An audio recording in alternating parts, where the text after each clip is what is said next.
जय माता दी गुरु जी। जय माता की। जय माता दी अंकल जी। जय माता दी। ओके उस दिन हम लोग बात कर रहे थे गुरु जी कि बीमारियां किस प्रकार से ज़्यादा बढ़ गई हैं पहले के ज़माने में। जी बिल्कुल। आपने एक तत्व के बारे में बता दिया था। जी। आप प्लीज़ बाकी के बारे में भी बताइए। जी ठीक प्रश्न है। उस दिन हम लोगों ने जल तत्व के बारे में बताया था शायद, तो आज हम लोग भोजन तत्व के बारे में आपको जानकारी देंगे। देखिए, पहले के समय में कौन सा भोजन करते थे और आज क्या भोजन हम लोग कर रहे हैं, सबसे पहले तो ये सोचने की ज़रूरत है। तो पहले क्या होता था कि प्राकृतिक खेती होती थी, लोग खादों का बहुत इस्तेमाल कम करते थे। जब से ये खादें शुरू हुई है तब से हमारी प्राकृतिक खेती ख़त्म हो गई है। हाँ जी। मशीनी युग की तरह आदमी भी एक मशीन बन गई है। हाँ जी। हैं? तो जैसे जैसे खादों को बढ़ाते जा रहे हैं तो खाद कैसे भी करके यूरिया दूसरी चीज़ें हमारे भोजन में आ रही है। तो वो तो एक सबसे बड़ा इशू है ही। हाँ जी। भोजन तत्व में क्या है कि हमें कौन सा भोजन खाना चाहिए जिससे हम स्वस्थ हो। हाँ जी। 2-3 प्रकार के भोजन हैं। अगर हम ग्लूटेन आदि भोजन को खाते हैं, ठीक है, डाइजेशन में बहुत देरी से हो जाता है, बहुत देरी से। हाँ। अगर हम लोग चपाती की बात करें तो कम से कम 6 से 8 घंटे चपाती को डाइजेस्ट होने में लगते हैं। चावल को 5 घंटे डाइजेस्ट होने में लगते हैं। अगर दालें 12-12 घंटे लगा लेती है। अच्छा। अगर हम रात को अगर रात को हम 11-12 बजे अगर डिनर कर रहे हैं तो आप सुबह देखो कि कितने घंटे हो जाते हैं, और हम सुबह ही 6-7 बजे नाश्ता शुरू कर देते हैं, जिसके कारण वो डंपनेस जो है अंदर रह रही है, लीवर पे प्रेशर पड़ रहा है। अच्छा। और वो सारा ही आपका काम खराब हो रहा है, क्योंकि लीवर, गाड़ी का इंजन ही खराब है तो गाड़ी खराब है। तो अगर लीवर हमारा खराब है तो इट मीन कि हमारे सारे ऑर्गन जो है खराब तो गुरुजी ग्लूटेन तो पहले भी खाते थे, आटा तो पहले भी खाते थे। पहले मोटे अनाजों को खाते थे। हम लोग क्या कर रहे हैं कि आज हम लोगों ने उनमें छिलका उतार करके, पहले के समय में छिलका नहीं उतारा जाता था। अच्छा। उसमें फाइबर रहता था। अच्छा। तो फाइबर अधिक मिलने से हमारी आंतें क्लियर रहती थी। अच्छा। आंतों में टॉक्सिन जमा होगा नहीं और हमें गैस बनेगी नहीं, और गैस बनी तो उससे ही सारी बीमारियां डेवलप है। और एक चीज और भी है ना गुरुजी कि अब सिर्फ आटा ही खा रहे हैं लोग, बाकी जो दूसरे मोटे अनाज थे वो अब नहीं खा रहे हैं। मैं छोटा सा ज्ञान दूं इसके बारे में आपको कि हमारे थाली में भोजन में 140 न्यूट्रिशन डेली चाहिए। क्या आप हमें बता सकते हो कि हम 140 न्यूट्रिशन खाते होंगे, जिसमें कई प्रकार के विटामिन्स, मिनरल्स, प्रोटीन्स, है ना, ऐसे कई चीज़ें हैं जो हमारी थाली में होने चाहिए। 60 की दशक में क्या था, उस समय अगर हम एक साग भी, पहले बुजुर्ग कहते हैं ना कि हम तो साग खा के भी स्वस्थ थे। तो आज कितने सारे हम कोई ड्राई फ्रूट खा रहे, कुछ खा रहे, तो नहीं हो रहे ना स्वस्थ हम।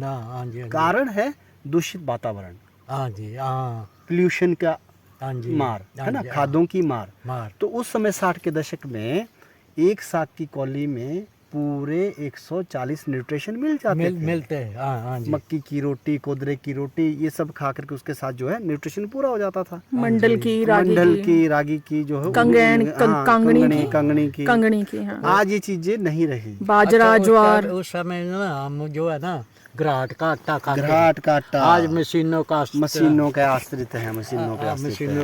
आज वो न जल स्रोत रहे और ना सब कुछ जो है खत्म होता जा रहा है। घराट क्या होता है, हमने एक वीडियो बना रखी है, अगर हमारे दर्शकों को ना पता हो तो उस वीडियो पे जाके देखें। नेचुरल प्रोसेस से पानी के साथ जो है जो पत्थर के एक चक्की होती है, पत्थर की चक्की सोच लो, तो पानी के प्रेशर से वो घराट चलते हैं और उसका नेचुरल प्रोसेस से जो है पिसाई होती है अनाज की। हाँ, हमने उस पे वीडियो भी बना रखी है पूरी। मैं उसका लिंक इस वीडियो में शेयर कर दूंगी, जिसको देखना वो उस पे क्लिक करके देख सकते हैं। तो अब क्या है कि अब ये हम लोगों ने ये भोजन को क्या कर दिया, हम एक ही तरह का भोजन खा रहे हैं।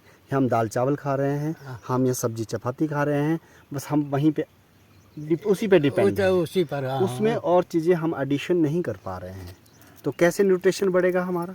हम लोग और अमूमन देखो घरों में नहीं हो पाता ये सब कुछ। अब हम ले लेते हैं इसके ही अवज़ में एक रॉ फूड, जो आदमी, आपने देखा कि बंदर एक ऐसा जानवर है जो कभी भी शुगर और बीपी से ग्रस्त नहीं हुआ। गाय, पशु भी इन बीमारियों से ग्रसित है। वो इसलिए ग्रसित है कि वो नेचुरल आज चर नहीं रहे हैं, हाँ। उनको जो हम दाला दे रहे हैं, हाँ उनको हम एडिशन फीड दे रहे हैं, जो भोजन हम खा रहे हैं वो हम पशुओं को दे रहे हैं, हाँ टीके जी, लगा रहे हैं। टीके लगा रहे हैं। और जब वो ग्लूटेन उनके अंदर भी जा रहा है ऑटोमेटिक, वो तो पहले ही खाद से बना हुआ है, तो दूध भी पी रहे हैं हम उसी चीज को पी रहे हैं, उससे वो गुण खत्म हो चुके हैं। अच्छा, एक बात और बड़ी मजे की है कि गांव में तो फिर भी दूध के नाम पर दूध ही मिल रहा है, दूध ही मिल चाहे रहा उसमें यूरिया घास के द्वारा मिश्रित है, जो मर्जी है। लेकिन शहरों में तो और बुरा हाल है, वहां पे तो दूध के नाम पे नीरा केमिकल ही मिल रहा है। जी, वो केमिकल की फैक्ट्रीज में उसमें वो केमिकल पानी और एक केमिकल पाउडर मिला के दूध बनाया जा रहा है। दूध बनाया जा रहा है। और कई सारे देख रहे हैं आजकल यूट्यूब पे चला हुआ है, कहीं पे कितने सारे फैक्ट्रियां पकड़ी जा रही है, कई कुछ खिला रहे हैं। तो मनुष्य आज किस ओर जा रहा है वो दिख ही रहा है सब है। इसके अलावा अगर जो दूसरी बात करें, हम लोग नेचर की बात करें हम लोग, तो हम लोगों को रॉ फूड खाना, मैंने बंदर की बात क्यों की कि बंदर कभी पका हुआ भोजन नहीं खाता है, कच्चा भोजन खाएगा, कच्चा ही फल खाएगा। हाँ जी, हाँ जी, हाँ जी। तो वो हमेशा स्वस्थ रहते हैं। हाँ जी, अगर हम लोग रॉ फूड खाना स्टार्ट करें हाँ, तो वो 1 घंटे में डाइजेस्ट हो जाता है। तो अच्छा। हमारे ऑर्गन पे प्रेशर नहीं रहता रॉ फूड से। हाँ जी, तो हो सके कि आप ज़्यादा से ज़्यादा सैलेड को खाना स्टार्ट करें, अच्छा। और सैलेड से पेट को भरें, हाँ। और खाने से पहले हम अच्छा सैलेड खाएं। हाँ जी, तो उससे ये होगा कि 3-4 प्रकार की सब्जियां, 3-4 प्रकार के फल, फल, उन चीज़ों को खाना चाहिए। सुबह से लेकर 12 बजे तक नाश्ते में फलों का सेवन करें, उसके बाद जो खाना चाहिए वो खाएं। हाँ, और लंच और डिनर में पहले आप सैलेड बुक करें, 4 प्रकार का सैलेड इकट्ठा करें, सब्जियों को अपने वजन के अनुसार उसको ग्रहण करें। हाँ जी, हैं तो जितना आप उसको खा सकते उसको खाइए। तो अगर दर्शक हमारे ये भी बोलते हैं कि अगर हम फल सब्जियां खाते हैं उसमें भी तो पॉइजन है, इंजेक्शन लगा के लोग तैयार कर रहे हैं। हाँ जी, हाँ जी, तो उनके लिए मेरा ये जवाब है कि अगर हम पॉइजन भी खा लेते हैं ना, हाँ, अगर हम आधा घंटे में 1 घंटे में डॉक्टर के पास पहुंचते हैं तो हमारा पॉइजन वो निकाल देते हैं, हाँ जी, या वो निकल जाता है। उतना पॉइजन तो नहीं है कि आदमी मर ही जाता है, मर तो कोई नहीं रहा है, लेकिन बीमारी बन रही है। हाँ, तो अगर हम उसको खाते हैं 1 घंटे में वो जहर भी बाहर बॉडी से निकल रहा है। अच्छा। अगर वो बॉडी से बाहर निकल रहा है इट मीन हमारे ऑर्गन फ्रेश है, फिर डिटॉक्सिफाई कर सकते हैं। डिटॉक्सिफाई कर सकते हैं। अच्छा, इसमें मेरा एक प्रश्न है गुरुजी। जी, ये जैसे आपने बताया कि वजन के मुताबिक वो खाना चाहिए, जी, लेकिन मेरा वजन 60 किलो, तो मेरे को कितना ग्राम जो फल से खाना चाहिए? आपको 600 ग्राम फल खाने चाहिए नाश्ते में, हाँ, और 600 ग्राम का आधा करें तो सब्जियां आपको 300 ग्राम सैलेड खाना चाहिए। अच्छा, जी, हाँ जी, अपने वजन में से इस तरह से माइनस करके, हाँ। जैसे आप अगर 60 किलो है तो 600 ग्राम आप कर सकते हैं। हैं। 70 है तो इस तरह से करिए। इसमें मेरा भी एक सुझाव है कि हम ये तो बोल रहे हैं ना कि बाहर की जो सब्जियां हैं, फल हैं, उसमें दवाइयाँ लगी हुई हैं।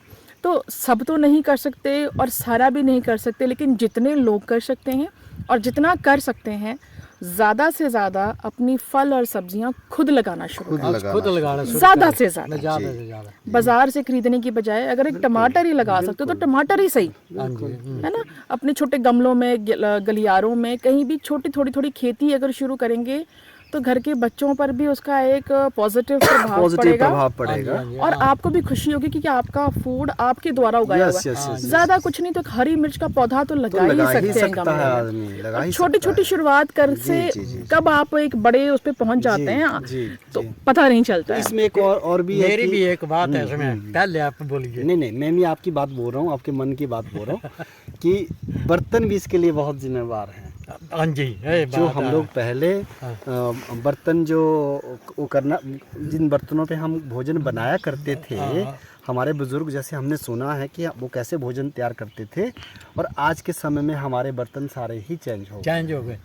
अब पहले जी हमारे बर्तन ऐसे, एक लोहे की कढ़ाई थी जी, तो उसमें हमें लोह तत्व भी मिलता, आयरन, तांबे के बर्तन थे, पीतल के बर्तन थे, और कांसा का बर्तन था। जी, और उसमें जो पकाते थे उसके अलावा हमारे पास मिट्टी के बर्तन थे, मिट्टी के बर्तन थे। तो मिट्टी के बर्तनों में भी हम साग सब्जी बनाया करते थे, माइक्रोन्यूट्रिएंट। अब तो वो बहुत स्वादिष्ट, और आग में पकाया करते थे, गैस नहीं होती थी। और उस समय जो है स्वस्थ कैसे रहते थे कि हमारे जो मौसमी फल थे वो हम हमेशा खाते थे। बिल्कुल, मौसमी फल ही खाते थे। जैसे हम छोटे थे उस समय हम गरना होता है, अच्छा। वो घर में काले काले होते उसको खाते थे। और उसके बाद कांगू है एक, उसके लाल फल बहुत सुंदर दिखाई देते थे, पके हुए तो हमें बहुत ही बहुत स्वादिष्ट लगते थे। अच्छा। और एक कांटेदार पौधा और है, उसको बोलते हैं हम आखे। अच्छा। उसमें पीले पीले आते हैं, वो खट मीठा बैर थे। इस प्रकार कई ऐसे और आज फलदार के पौधे, बच्चों को केले, पता नहीं है। संतरा, नींबू और कटहर, ऐसे ऐसे पौधे हमारे बुजुर्गों ने उस समय लगा रखे थे। और एक हमारे ऐसा पौधा होता था जिसको हम बोलते थे सूनना। अच्छा। उसके फूलों की चटनी बनाते थे, तो पत्थरी जो होती है हमारे शरीर में, वो पत्थरी नहीं पैदा होती थी। आज वो पौधा ही लोप हो गया है। और लोगों ने उनको काट कर खत्म कर दिया। इस वजह से हमारे देश में जो बीमारी फैली है, ये सबसे ज्यादा बीमारी इसी वजह से फैली है कि अब हम लोग कोल्ड स्टोरेज का फल फ्रूट खा रहे हैं और मौसमी फल नहीं खा रहे हैं, क्योंकि मौसमी फल और मौसमी सब्जियां उस मौसम में होने वाली बीमारियों से लड़ती थी, है ना। लेकिन अब हम कोल्ड स्टोरेज खा रहे हैं, हम गर्मियों में भी गोभी खा रहे हैं, गर्मी में खा, और हम सर्दियों में भी भिंडी खा रहे हैं। तो ये अपने आप में एक विरोधाभास भोजन हो जाता है। इसमें मैं थोड़ा सा बताना चाहूँगा कि सभी के पास कई गरीब परिवार भी है, कई लोग सैलेड अफोर्ड कर सकते हैं, कई नहीं कर सकते हैं। उनको स्वस्थ कैसे रहना है, कैसे भोजन में वो सारे गुण तत्व लाए जाए। अच्छा, जी जी जी, बड़ी अच्छी बात हाँ, है। बहुत अच्छी बात है ये समझने वाली बात है। तो इसमें यही है कि अगर रॉ फूड नहीं खा सकते हैं तो अपने नाश्ते को सबसे पहले बदलिए आप। अच्छा, नाश्ते में आपको चटनी जरूर बनानी है। चटनी। गर्मियों में अलग चटनियाँ बनती है और सर्दियों में अलग तरह की चटनियाँ बनती है। हाँ जी, हाँ जी, हाँ जी। चटनी को सुबह अगर खाएंगे, आपने अंग्रेज को कभी देखा, वो हरी चटनी को ग्रीन रक्त कहते थे, ग्रीन ब्लड। हाँ जी, है ना। हाँ। तो जब वो अंदर जाएगा तो उसमें जो जीवाणु होंगे, हाँ जी, वो जीवित ऑर्गेनिज्म तैयार करेगा, जिसके कारण जो भी खाना खाएंगे तो वो उसे डाइजेस्ट करने में मदद करेगा। अच्छा जी, अच्छा। तो अगर चटनी भी खाएं तो पूरे फ्रूट का वो गुण तत्व आपको देगा। अच्छा, ये तो बहुत अच्छी बात है। सर्दियों में त्रिफला, है ना, त्रिफला, और ऐसी कई लीफ है, हमारी पत्तियां हैं, उन पत्तियों को आप डाल के चटनी बना लें। पालक के पत्ते डाले, पुदीना डाले, आप ऐसी ऐसी चीज़ों को डाल करके अमूमन बनाते हैं, लेकिन अमल नहीं करते। अमल करना शुरू कर दें, आप चटनी को खाओ, आपकी कई बीमारियां, आपका कफ दोष ठीक होगा। सबसे पहले हाँ जी, आप कफ प्रवृत्ति के हैं, आप चटनी सुबह सुबह खाना स्टार्ट करो। अच्छा जी। 4 बजे के बाद कभी भी चटनी खटाई नहीं खाएं शाम को। हाँ, बिल्कुल निषेध है। अच्छा, आयुर्वेदा के अनुसार जो है। आप सुबह के समय में चटनी खाइए। अच्छा। गर्मियों में आप इस तरह की चटनी खाइए, और सर्दियों में आप अखरोट, बादाम या खुरमानी की गुठलियां आदि की चटनियां ले सकते हैं। तो वैसे तो भोजन विषय बहुत बड़ा विषय है जी। क्या क्या करना, क्या नहीं करना, ये बहुत डीप में चली जाएगी बात। मोटी मोटी बात जो मुझे इस वीडियो से समझ में आई है कि हमें अपने बर्तन चेंज करने होंगे, है ना। अपने भोजन में ज़्यादा हमें रॉ फूड और रॉ सैलड को इंक्लूड करना होगा, कच्चे भोजन को, कच्चे सलाद को, ज़्यादा फल फ्रूटों को।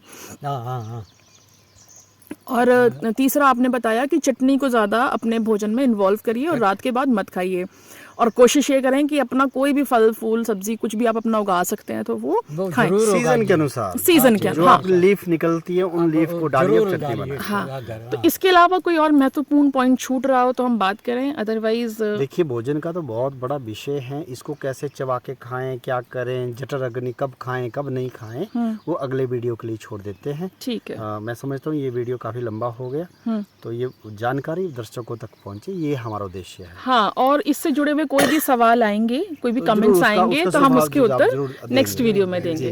तब तक के लिए धन्यवाद गुरुजी। जय माता दी।